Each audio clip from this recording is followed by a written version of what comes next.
Mesdames et messieurs, merci de nous rejoindre sur Africa 24. L'Union européenne est l'un des partenaires privilégiés du Togo pour la mise en œuvre de son plan national de développement. Ce plan a été exposé à la première édition du Forum économique Togo-Union européenne avec la participation active de la délégation de l'Union européenne au Togo. Présentez-vous aux téléspectateurs d'Africa 24 et dites-nous pourquoi avoir accepté d'accompagner le gouvernement togolais. Je m'appelle Bruno Hanses et je suis le chargé d'affaires ad interim de la délégation de l'Union européenne au Togo. Notre participation à ce forum, qui a été vraiment un très grand événement, trouve son origine en fait dans la nouvelle alliance Europe-Afrique.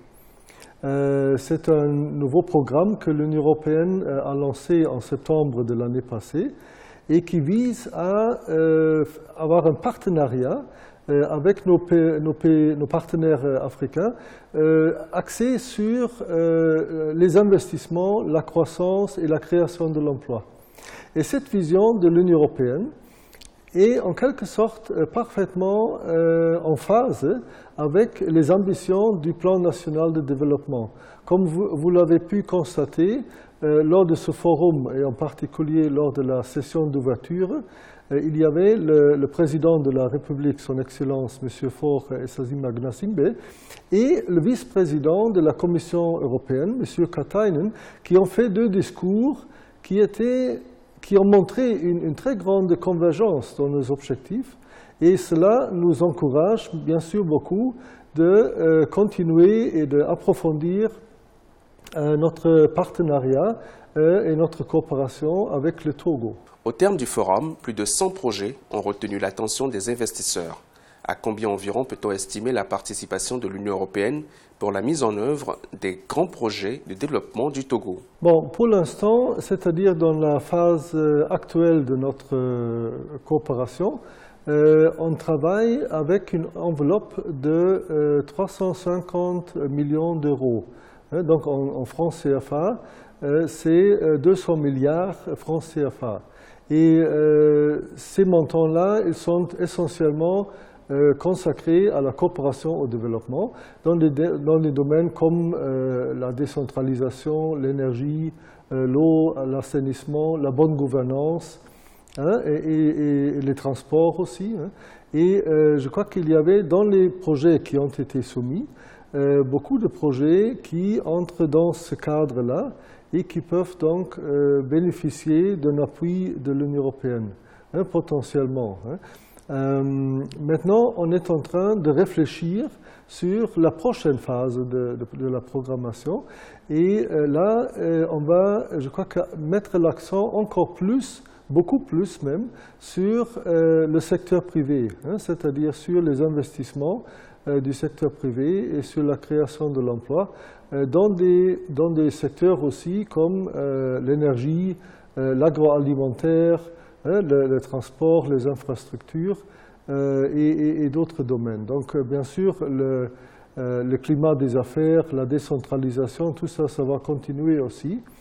Donc il y a beaucoup de potentialités et donc il faut encourager en fait les jeunes Togolais, les jeunes entrepreneurs, tous les entrepreneurs en fait, de saisir ces opportunités. Quels sont les secteurs d'investissement qui retiennent plus l'attention de l'Union européenne? Et comme on est quand même vraiment très bien en phase avec, disons, entre la nouvelle alliance Europe-Afrique, entre les idées de l'Union européenne et le plan national de développement, je crois que pour nous, il n'y a aucun problème de s'insérer dans les objectifs du plan national de développement avec ses différentes priorités qui comprennent les secteurs que je viens de nommer, donc par exemple l'énergie, l'agroalimentaire, etc.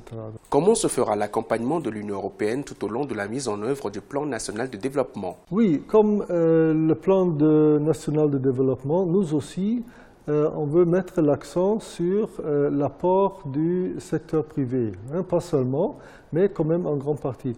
Et on a un plan qui s'appelle un plan d'investissement européen qui dispose aussi des facilités pour faire ça, pour donner des dons, des garanties, etc. Et dans ce cadre-là, nous pouvons faire beaucoup de choses dans les prochaines années, dans l'immédiat, dans le moyen terme et dans le plus long terme. Et nous avons, j'ai dit ça tout de suite après le forum, donc nous avons plusieurs axes d'intervention envisagés et nous travaillons là-dessus. Il s'agit là, par exemple, de travailler ensemble avec le gouvernement du Togo et aussi avec la cellule climat des affaires de la présidence pour continuer les réformes qui sont déjà en cours sur le climat des affaires et le climat d'investissement. Donc ça, c'est important. Nous avons aussi, comme c'est déjà très connu, nous avons reçu 141 projets qui ont été sélectionnés. Certains de ces projets ont eu déjà un succès immédiat, disons, alors que d'autres, ils attendent encore.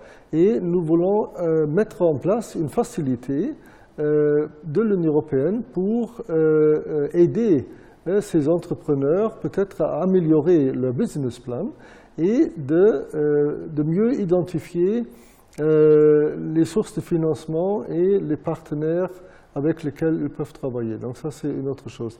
Ensuite, on veut travailler avec le secteur agricole du Togo et en particulier avec les entreprises qui souhaitent exporter vers l'Europe. Là, il y a beaucoup de contraintes actuellement, mais il faut donc augmenter la sensibilisation et travailler sur des cas concrets. Ensuite, nous avons bien sûr, lors du forum, on a lancé la Chambre de commerce Togo-Union européenne. C'est une chambre de commerce. Bon, maintenant, il y a les entreprises qui sont là, mais il sera très important que cette chambre de commerce se dote d'un secrétariat, qu'elle devienne opérationnelle. Un secrétariat qui peut, au jour le jour, disons, coordonner et stimuler des activités. Et nous, on voudrait les appuyer dans ce travail. Quels sont vos conseils à l'endroit de la jeunesse togolaise? Pour la jeunesse togolaise et pour les jeunes entrepreneurs, je crois qu'il est maintenant le bon moment de saisir toutes ces opportunités que je vais vous exposer et de les exploiter aussi. Les opportunités qui sont offertes à la fois par la volonté du gouvernement togolais d'aller de l'avant et aussi par la nouvelle approche de l'Union européenne.